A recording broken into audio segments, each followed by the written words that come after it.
নবীজি বলছেন আল্লাহর পক্ষ থেকে ধ্বংস নিয়ে আল্লাহ তাআলা কাদের জন্য ধ্বংস কামনা করেছেন। জিবরাইল আলাইহিস সালাম এই বদদোয়া নিয়ে নবীজির কাছে মসজিদে নববীতে উপস্থিত হয়েছেন। আল্লাহু আকবার কোন। মানে আল্লাহ কাদের জন্য ধ্বংস কামনা করেছেন, এই বদদোয়া আসমান থেকে জিবরাইল আলাইহিস সালাম নিয়ে নবীজির কাছে মসজিদে উপস্থিত হচ্ছেন। আল্লাহু আকবার কোন। নবীজি যখন মিম্বরে পা রাখবেন নবীজি বলছেন আমিন। দ্বিতীয় ধাপে যখন পা রাখবেন নবীজি আবার বলছেন আমিন। তৃতীয় ধাপে যখন নবীজি পা রাখলেন নবীজি আবার বললেন আমিন। নামাজ শেষ হয়ে গেল, খুতবা শেষ হয়ে গেল। সাহাবায়ে কেরাম নবীজিকে প্রশ্ন করছেন, ইয়া রাসূলুল্লাহ, ইয়া হাবিবাল্লাহ, আপনি তিনবার পর্যন্ত মিম্বারে ওঠার সময় আমিন আমিন বললেন, কারণ কি? আপনি তো এইরকম কোনোদিন আমিন আমিন বলেন নাই, কিন্তু আজকে মসজিদে আসার পরে মিম্বারে উঠবার সময় আপনি কেন তিনবার আমিন বললেন? আমরা কারণ জানতে চাই। আল্লাহু আকবার কোন। নবীজি বলছেন সাহাবীরা শুনে রেখে দাও, আমি নবীজি যখন মিম্বরের প্রথম সিঁড়িতে আমিন বললাম, দ্বিতীয় সিঁড়িতে যখন আমিন বললাম, তৃতীয় সিঁড়িতে যখন আমিন বলেছি, এমনিতেই বলি নাই, কারণ ছাড়া বলি নাই। আমি নবীজি যখন প্রথমবার আমিন বললাম, মসজিদে নববীতে যখন প্রবেশ করেছি, মিম্বরের প্রথম ধাপে যখন পা উঠায়া দিয়েছি, জিবরাইল আলাইহিস সালাম আল্লাহর পক্ষ থেকে এসেছেন, ডাক দিয়ে বলেছেন, ইয়া রাসূলুল্লাহ, আমার আল্লাহ রব্বুল আলামিন ডাক দিয়ে বলেছেন যেই ব্যক্তিরা রমজান মাস পেয়েছে কিন্তু নিজের গুনাহ খাতা ক্ষমা করে নিতে পারে নাই, মাফ করে নিতে পারে নাই, ইয়া রাসূলুল্লাহ, আল্লাহ বলেছে ওই ব্যক্তি ধ্বংস হয়ে যাক, আপনি পড়ে নেন আমিন। আমি নবীজির সঙ্গে সঙ্গে তখন পড়ে নিয়েছি আমিন।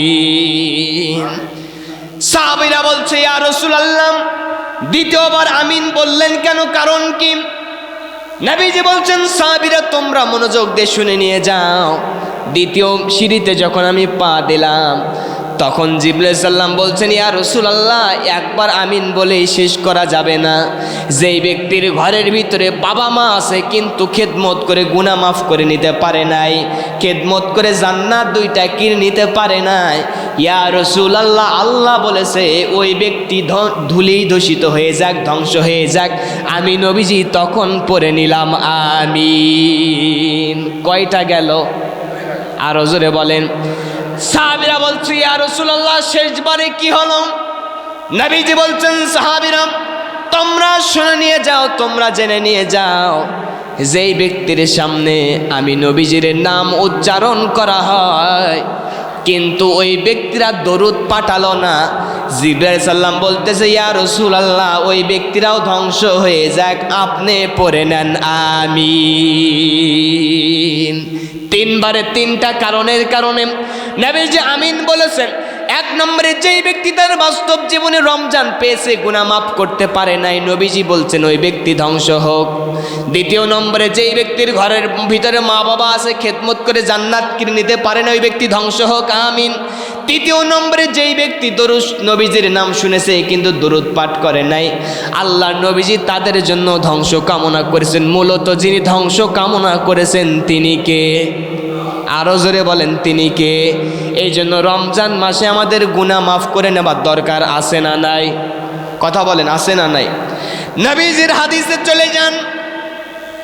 নবীজির সাহাবী ইসলামের ভিতরে নবীজির সাহাবীদের ভিতর থেকে পুরুষদের ভিতর থেকে যেই সকল সাহাবায়ে কেরাম সবচাইতে বেশি হাদিস বর্ণনা করেছেন তার ভিতরে অন্যতম সাহাবী নাম হলো হযরতে আবু হুরায়রা রাদিয়াল্লাহু তাআলা আনহু। তিনি বলছেন, তিনি ডাক দিয়ে বলতেছেন যে নবীজির কাছ থেকে শুনেছি, বিশ্ব নবীজির তার জবান মোবারক দ্বারা তিনি ইরশাদ করেছেন, যখন রমজান মাস আগমন করে, গত জুমায় বলেছিলাম, যখন রমজান মাস আগমন করে আল্লাহ রব্বুল আলামিন বান্দা বান্দিকে জাহান্নামের আগুন থেকে বাঁচিয়ে দেবার জন্য জাহান্নামের দরজাগুলোকে তালাবদ্ধ করে দেয়। আরেকটা জায়গায় নবীজি বলছেন, মান সামা রমাদান ঈমানান ওয়া ইহতিসাবান গুফিরা লাহু মা তাকদ্দামা মিন যামবিহি। যেই ব্যক্তি ঈমান ইহতিসাবের সহিত বিশ্বাসের সাথে হিসাবের সাথে চাঁদ দেখে রোজা রেখেছে, চাঁদ দেখে রোজা ভঙ্গ করেছে। যেই ব্যক্তি রমজান মাসের 29টা কিংবা 30টা রোজা পালন করতে পেরেছে, আল্লাহ রাব্বুল আলামিন তার পূর্বের সমস্ত সগীরা গুনাহগুলো তার আমলনামা থেকে মাফ করে দেয়। শুধু তাই নয়, বলবেন হুজুর রমজান মাসে রোজা রাখলাম কিন্তু আমরা ইফতার করেছি, তারাবি পড়েছি, তার লাভ কি হবে, তার সওয়াব কি আমরা পাবো না? নবীজি বলছেন মান কমা রমাদানা ঈমানান ওয়া ইহতিসাবান গুফিরা লাহু মা তাকদ্দামা মিন যামবিহি। যেই ব্যক্তিরা রবের কুদরতি পায়ের ওপরে রবের কুদরতি পায়ের ওপরে সিজদা দেয়, আল্লাহর ঘরে এসে নামাজ আদায় করে, তারাবির সালাত আদায় করে, রাত্রিবেলা দাঁড়ায়া নফল নামাজ আদায় করে, তাহাজ্জুদের নামাজ পড়ে, আল্লাহর নবীজি বলছেন দাঁড়ায়া কিয়াম করবার কারণে, নামাজ আদায় করবার কারণে ওই ব্যক্তির আমল নামা থেকে সমস্ত গুনাহগুলো আমার রব মাফ করে দেয়।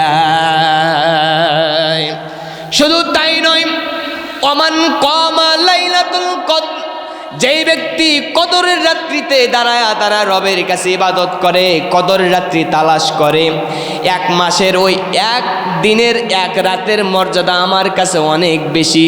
সূরা কদরের ভিতর আল্লাহ তাআলা বলছেন ইন্না আনজালনাহু ফি লাইলাতিল কদর ওয়া মা আদরাকা মা লাইলাতুল কদর লাইলাতুল কদরি খায়রুম মিন আলফি শাহর। আল্লাহু আকবার কোন। নবীজি বলছেন যেই ব্যক্তি কদরের রাত্রিতে দাঁড়ায়া রবের দরবারে ইবাদত করলো, কদরের রাত্রি তালাশ করলো, এই রাত্রিতে ইবাদত করবার কারণে এই রাত্রির মর্যাদা 1000 মাসের চাইতে উত্তম। এক রাত ইবাদত করবার কারণে, এক রাত তালাশ করবার কারণে আমার আল্লাহ পাক ওই বান্দা বান্দির আমলনামা থেকে সমস্ত সগীরা গুনাহগুলো মাফ করে দেয়। তাহলে আল্লাহ তাআলা ধ্বংস কামনা করেছেন কয় ব্যক্তির জন্য? কথা বলেন, কয় ব্যক্তির জন্য? এক নম্বরে হচ্ছে যেই ব্যক্তি রমজান পেয়েছে গুনাহ মাফ করতে পারেনি। দ্বিতীয় নম্বরে যার পিতা মাতা আছে খেদমত করে জান্নাত কিনে নিতে পারেনি। তৃতীয় নম্বরে নবীজির নাম শুনেছে কিন্তু দুরূদ শরীফ সাল্লাল্লাহু আলাইহি সাল্লাম পড়ার সুযোগ হয়নি। আমরা অনেকে কাজকর্ম করি, আজান হচ্ছে, আজানের দিকে আমাদের কোনো ভ্রুক্ষেপ নাই, ঠিক কি না? এই দিকে নবীজির নাম উচ্চারণ হয় কি হয় না? কথা বলেন, উচ্চারণ হয় কি হয় না? মুসলমান অগ্রাহ্য করে যদি চলে যান, যদি অবহেলা করেন, আল্লাহ পাক ধ্বংস কামনা করেছেন। সেই ধ্বংস কামনায় নবীজি বলেছেন আমিন। নবীজি যেই দোয়া করে ওই দোয়া কবুল হয় না ফেরত যায়?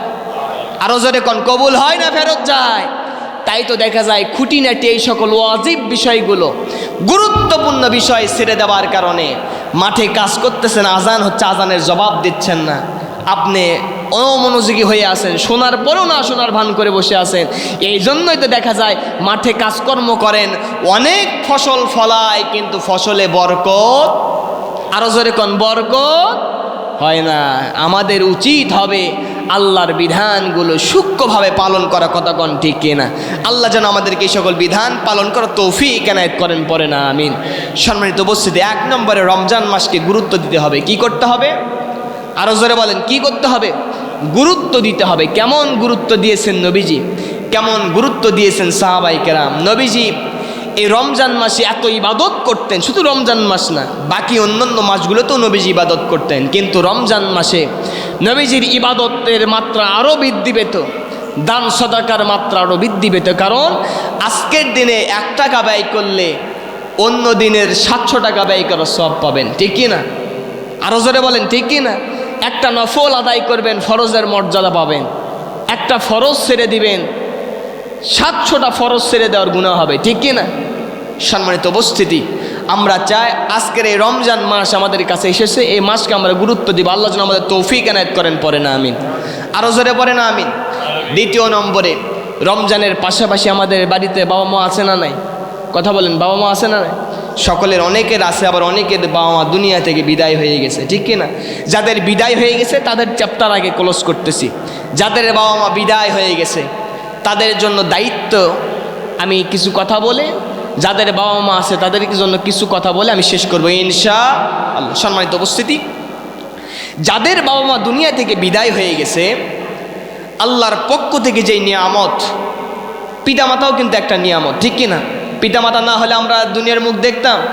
দুনিয়ার মুখ কেউ আমরা দেখতাম না। পিতামাতা ছিল, এই জন্যই দুনিয়ার মুখ আমরা দেখেছি। সেই পিতামাতার জন্য দোয়া করার দরকার আছে না নাই? কথা বলেন, আছে না নাই? এই পৃথিবীতে যেই সকল মানুষ আপনাকে নিঃস্বার্থ ভালোবাসা দিবে, তাদের ভিতরে অন্যতম যেই দুইজন মানুষ, তারা হলো আপনার বাবা আর আপনার মা, ঠিক না? নিঃস্বার্থ ভালোবাসা দেয়, কোনো স্বার্থ রাখে না। এই জন্য পিতামাতার হক, পিতামাতার দায়িত্ব সন্তানের ওপরে আছে না নাই? আছে। আমাদের সবাইকে খেয়াল রাখতে হবে। নবীজি বলছেন, হুমা জান্নাতুকা ওয়া নারুকা। রমজানের ভিতরে শুনে নিয়ে যান, হুমা জান্নাতুকা ওয়া নারুকা। পিতামাতা তোমার জান্নাত, পিতামাতা তোমার জাহান্নাম। পিতামাতা, তুমি সন্তান, তোমার উপরে যদি খুশি থাকে তুমি আল্লাহর জান্নাতি। পিতামাতা যদি তোমার উপরে নারাজ থাকে তাহলে তুমি সন্তান আল্লাহর জাহান্নামে চলে যাবে। এখন বলবেন, হুজুর অনেকে মুসলমান হয়েছে, কারো পিতামাতা ইহুদি, খ্রিস্টান, বৌদ্ধ, নাসারা, তারাও তো অসন্তুষ্ট, তাহলে এই ব্যক্তি কি জাহান্নামে যাবে? না। ইসলামের ভিতরে, ইসলামের বাহিরে পিতামাতা যত অন্যায় কাজ করতে বলুক, অন্যায় কাজ করা ওই সন্তানের জন্য বৈধ। আরো জোরে কোন, বৈধ। ইসলামের ভিতর থেকে যত দূর পর্যন্ত পারা যায় পিতামাতার সেবা খেদমত করতে হবে। এই সেবা খেদমতের মাধ্যমে আল্লাহ পাক আপনার জায়গা জান্নাতের ভিতরে করে দেবে। সুবহানাল্লাহ। এইবার বলবেন, হুজুর রমজানের দ্বিতীয় জুমা, রমজানের আলোচনা করতে করতে পিতামাতার আলোচনার দিকে আপনি কেন যাচ্ছেন? একটু আপনি পরিষ্কার করে বলে দেন। রমজানের আলোচনা করতে করতে পিতামাতার আলোচনার দিকে এই জন্য চলে গেলাম, কারণ আল্লাহ পাক ধ্বংস কামনা করেছেন 3 শ্রেণীর জন্য।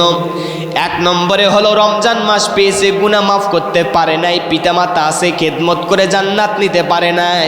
3 নম্বরে নবীর নাম শুনবার পরে দরুদ শরীফ পড়ে নাই, 3 ব্যক্তির জন্য ধ্বংস আল্লাহ কামনা করেছেন, নবীজি আমিন বলেছেন।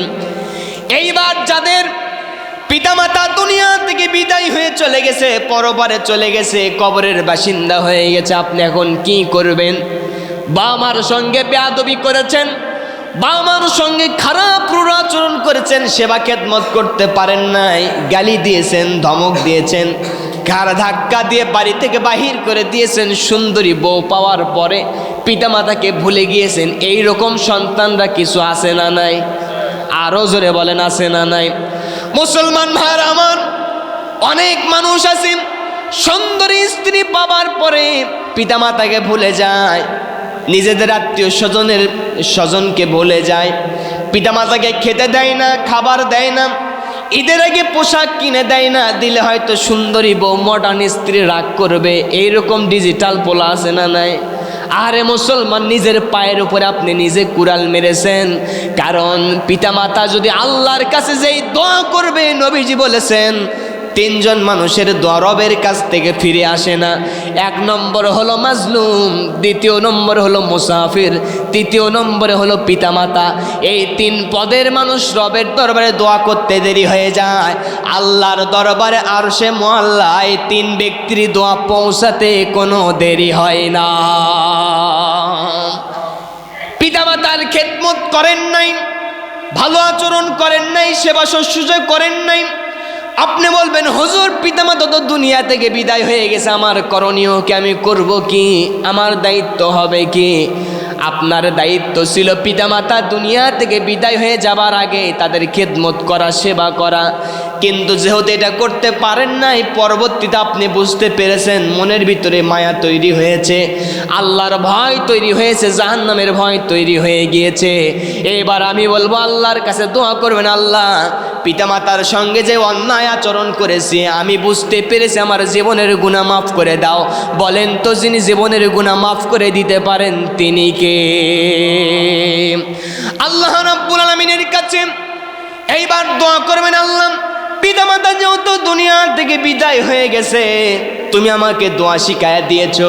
কবরের পাশে দাঁড়ায় আপনি সন্তান দু হাত তুলে দোয়া করবেন, রব্বির হামহুমা কামা রব্বায়ানি সগীরা। আপনি সন্তান পিতামাতার কবরের সামনে দাঁড়ায় দোয়া করতেছেন, আল্লাহ আমার পিতামাতা দুনিয়া থেকে বিদায় হয়ে গেছে, ছোট্ট বয়সে লালন পালন করেছে, ছোট্ট বয়সে কত সুন্দর করে দেখাশোনা করেছে, আমাকে কষ্ট পাইতে দেয় নাই, মাটিতে রাখে নাই, আমাকে শীতের সময় সুন্দর কাপড় দানা পরিপাটি করে দিয়েছে, লেপ কম্বলে নিজে সুন্দরভাবে আমাকে লালন পালন করেছে। আল্লাহ তাআলা আজকে আমার পিতামাতা দুনিয়া থেকে বিদায় হয়ে গেছে, তাদের সেবা খেদমত করার মতো শক্তি তো আমার নাই। এই পিতামাতা তোমার কাছে যদি ধরা পড়ে যায়, আমি গোলাম, তোমার গোলাম দোয়া করে দিলাম, আল্লাহ তাআলা আমার পিতামাতাকে তোমার রহমতের কোলে তুমি লালন পালন করো। নবীজি বলেছেন, যেই নেক সন্তান পিতামাতার জন্য কবরের পাশে দাঁড়ায়া নামাজের ভিতরে দু হাত তুলে দোয়া করে, আল্লাহ পাক ওই দোয়া সঙ্গে সঙ্গে কবুল করে নেয়। পিতামাতা যদি জাহান্নামে থাকে, আল্লাহর বান্দার দোয়া কবুল করলে আল্লাহ পাক দোয়ার বরকতে নেক সন্তানের কারণে কবরের আযাব মাফ করে দিয়া কবরখানাকে জান্নাত বানায়া দিতে আমার রব দেরি করে না। নবী আরেকটা জায়গায় বলছেন, ইযা মাতাল ইনসান ইনকাতা আনহুম আমালুহুম। নবীজি বলছেন, যখন দুনিয়া থেকে মানুষ বিদায় হয়ে যায়, পরপারে চলে যায়, কবরের বাসিন্দা হয়ে যায়, তখন মানুষের ভালো ভালো আমল, ভালো ভালো কাজকর্ম করার জন্য সমস্ত শক্তি নষ্ট হয়ে যায়, সমস্ত বন্ধনগুলো কর্তন হয়ে যায়। কিন্তু তিনটা রাস্তা খোলা থাকে, তিনটা রাস্তার মাধ্যমে মানুষের কবরের ভিতরে সওয়াব পৌঁছাইতে থাকবে। এক নম্বরে হলো সদকায়ে জারিয়া, দ্বিতীয় নম্বরে হলো ওই মানুষ যেই এলেম, যেই নেক, যেই সুন্দর জ্ঞান অর্জন করেছে, জ্ঞান মানুষকে শিক্ষা দিয়েছে, জ্ঞানের মানুষ উপকৃত হয়েছে। তৃতীয় নম্বরে আর হলো নেককার সন্তান, ভালো সন্তান। এই তিন প্রকার সদকায়ে জারিয়া করেছেন, মসজিদের জন্য 1000 2000 টাকা দান করেছেন, ইট কালভার্ট দান করেছেন, মসজিদের ফ্যানিসে আপনি ঝুলাই দিয়েছেন, মাইক ঠিক করে দিয়েছেন, যতদিন পর্যন্ত চলবে আপনার আমল নামায় সমস্ত সওয়াবগুলো ফ্লেক্সি লোডের মাধ্যমে পৌঁছাইতে থাকবে। নম্বরে আপনি ডাক্তার হয়েছেন, ডাকাত হবেন না। আপনি হুজুর হয়েছেন, আপনি ভণ্ড হবেন না। আপনি মসজিদের খতিব হয়েছেন, আপনি লোভ লালসাহীন হবেন। আপনি এলাকার নেতা হয়েছেন, আপনি ডাকাত হবেন না। মানুষের সম্পদ লুণ্ঠন করবেন না।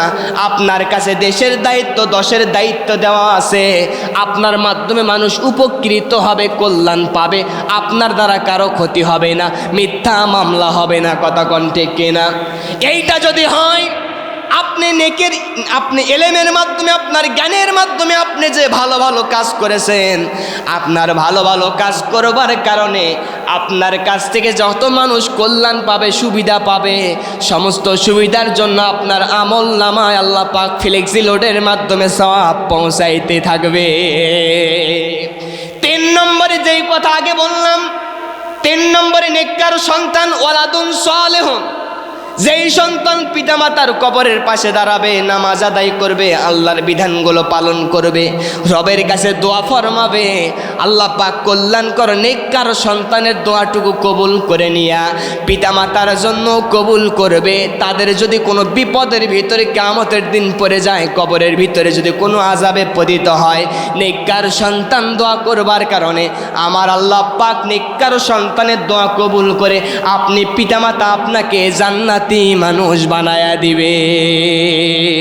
আল্লাহ ও গো আল্লাহ, ক্ষমা করে দাও, মাফ করে দাও। পড়েন, আল্লাহ ও গো আল্লাহ, ক্ষমা করে দাও, মাফ করে দাও। তোমাকে না দেখিয়া নবীকে না চিনিয়া ঈমান এনেছি তবু এইও ছিলাই চির সুখী জান্নাতে দাও ক্ষমা করে দাও মাফ করে দাও পড়েন আল্লাহ ও গো আল্লাহ ক্ষমা করে দাও মাফ করে দাও মারহাবা কোন আমার বন্ধুগণ নবীজির একজন সাহাবী মৃত্যুবরণ করবেন দুনিয়া থেকে বিদায় হয়ে চলে যাবেন কিন্তু সেই সাহাবী তার বাস্তব জীবনে তার মায়ের সঙ্গে রূঢ় আচরণ করেছিল খারাপ আচরণ করেছিল যার জন্য মৃত্যুর সময় তার কালেমা নসিব হচ্ছে না কি নসিব হচ্ছে না আরো জোরে বলেন কি নসিব হচ্ছে না কালেমা নসিব হচ্ছে না জবান থেকে কালেমার তালকিন বাহির হচ্ছে না নবীজি বলেছেন যার শেষ বাক্য কালেমা হয় মওতের সময় যেই ব্যক্তি পড়তে পারবে লা ইলাহা ইল্লাল্লাহু মুহাম্মাদুর রাসূলুল্লাহ সাল্লাল্লাহু যেই ব্যক্তি মরণের সময় এই জিকির নিয়ে জবানে জিকির করতে করতে দুনিয়া থেকে বিদায় হয়ে যায় এই কালেমা নসিব হবার কারণে আল্লাহ রব্বুল আলামিন ওই ব্যক্তিকে জান্নাতি হিসাবে ঘোষণা দিয়ে দেয় এখন মনে করবেন হুজুর কালেমার জিকির মসজিদে করলাম কিন্তু বাহিরে আর ইবাদত বন্দেগী করলাম না অনেক নামাজি আছে রমজান মাসে নামাজ আদায় করে এমনভাবে স্টপ হাইড্রোলিক ব্রেক মারে বাকি 11টা মাস মসজিদে খুঁজে পাওয়া যায় না কথা কন তাহলে কি হবে আরো জোরে তাহলে কি হবে শুধু একদিন জিকির করলেন এক সপ্তাহ জিকির করলেন না মরণের সময় জিকির বাহির হবে আরো জোরে বাহির হবে ওই কোথায়কার কোথায় নাকি এক বাসের হেল্পার সাহেব বিবাহ করেছে নতুন মানুষ বাসের লোক ওটায় ঢাকা যাত্রাবাড়ি বগুড়া শেরপুর কুমিল্লা নোয়াখালী ঘুমের ভিতরে নতুন স্ত্রীর সঙ্গে যখন ঘুমাইতে গেছে রাত্রিবেলা ধাক্কাইতে স্ত্রীকে এমনভাবে সাঁটা মারছে ওই বগুড়া নোয়াখালী করে চিৎকার করে ঠিক না কারণ কি কারণ হলো হেল্পার সাহেবের সর্ব অবস্থায় মুখের ভিতরে জবানের ভিতরে যেই শব্দ উচ্চারিত হলো নোয়াখালী ঢাকা যাত্রাবাড়ি আপনি মুমিন আপনি মুসলমান আপনি ইমানদার আপনার জবান থেকে যখনই আপনি একটু কাজ থেকে ফারেক হবেন অবসর নেবেন আপনি রাস্তায় হাঁটতেছেন আপনি এলাকায় বসে আছেন আজে বাজে গীবত অপরের সমালোচনা করার দরকার নাই আপনি সুন্দর করে মনে মনে একটু জিকির করেন সুবহানাল্লাহ আলহামদুলিল্লাহ লা ইলাহা আরো জোরে লা ইলাহা সুবহানাল্লাহ আলহামদুলিল্লাহ লা ইলাহা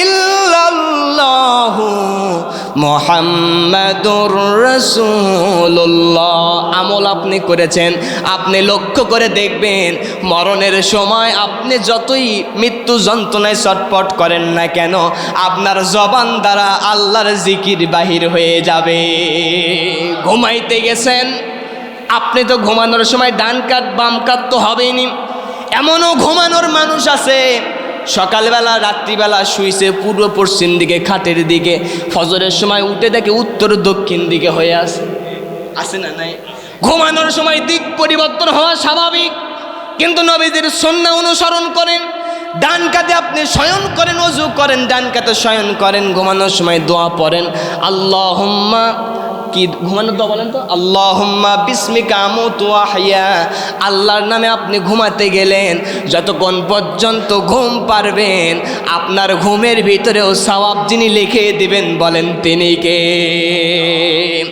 নবীজির সাহাবীর ঈমান গ্রহণ হচ্ছে না জবান থেকে কালিমা বাহির হচ্ছে না সাহাবীরা বলছেন ইয়া রাসূলুল্লাহ কালেমা বাইর হয় না কারণ কি নবীজি বলছেন তার মা কি বেঁচে আছে নাকি কয় বেঁচে আছে মাকে ডাক দাও মাকে ডাক দেওয়া হলো। ডাক দেওয়া বললো, মা তোমার সন্তানের জবান থেকে কালেমা বাহির হয় না, এই সন্তান কি তোমার সঙ্গে কোনো খারাপ আচরণ করেছিল নাকি?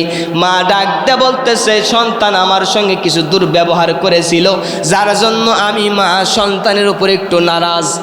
নবীজি বলছেন, তুমি মাফ করে দাও। মাফ না করা পর্যন্ত কালেমা বাহির হবে না। মা নারাজ, মাফ করবে না। নবীজি এবার বলছেন, সাহাবীরা জঙ্গলায় চলে যাও, বনের ভিতরে চলে যাও, কাঠ কাটা শুরু করো, দাও একটু নাকড়ি তোমরা জোগাড় করো। জোগাড় করবার পরে খড়িগুলোতে তোমরা আগুন ধরায় দাও। ওই সাহাবীকে পুরে দুনিয়া থেকে ভস্ম করে দেব।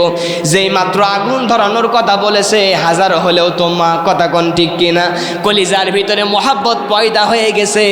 ডাক দে বলছি, ইয়া রাসূলুল্লাহ, আমার সন্তানকে পোড়া লাগবে না, আমার সন্তানকে আমি মা মাফ করে দিলাম। নবীজি বলছেন, সাহাবীরা তোমাদের সাহাবী ভাইয়ের কাছে চলে যাও। যাওয়ার পরে লক্ষ্য করে তাকায় দেখো, তার মা মাফ করে দিয়েছে, জবান থেকে কালেমা উচ্চারণ হচ্ছে। সাহাবীরা রিপোর্ট পেশ করলেন, ইয়া রাসূলুল্লাহ, তার মা যেই মাত্র তাকে মাফ করে দিয়েছে, সাহাবী ভাইয়ের জবান থেকে জিকির উচ্চারণ হয়েছে, লা ইলাহা ইল্লাল্লাহু মুহাম্মাদুর রাসূলুল্লাহ সাল্লাল্লাহু আলাইহি ওয়াসাল্লাম। এই জন্য রমজান মাসে আমরা ইবাদত বন্দেগী করব, রোজা রাখবো, গুনাহ মাফ হয়ে যাবে। দ্বিতীয় নম্বর, পিতামাতার খেদমত করব, আল্লাহর কাছ থেকে আমরা জান্নাত পাবো ইনশাআল্লাহ। তৃতীয় নম্বরে, নবীজির নাম শুনবার পরে অন্ততপক্ষে সংক্ষিপ্ত একটা দরুদ আছে, সাল্লাল্লাহু, আরো জোরে সাল্লাল্লাহু। দিনের ভিতরে মনে মনে আপনি 20 বার পড়েন, 10 বার পড়েন, আস্তে আস্তে বাড়ান, সংখ্যা বাড়ান, দেখবেন ঘুমের ঘরের ভিতরে মদিনাওয়ালা নবী আপনার কাছে স্বপ্ন যোগে দেখা দিবে। আল্লাহু আকবার কোন।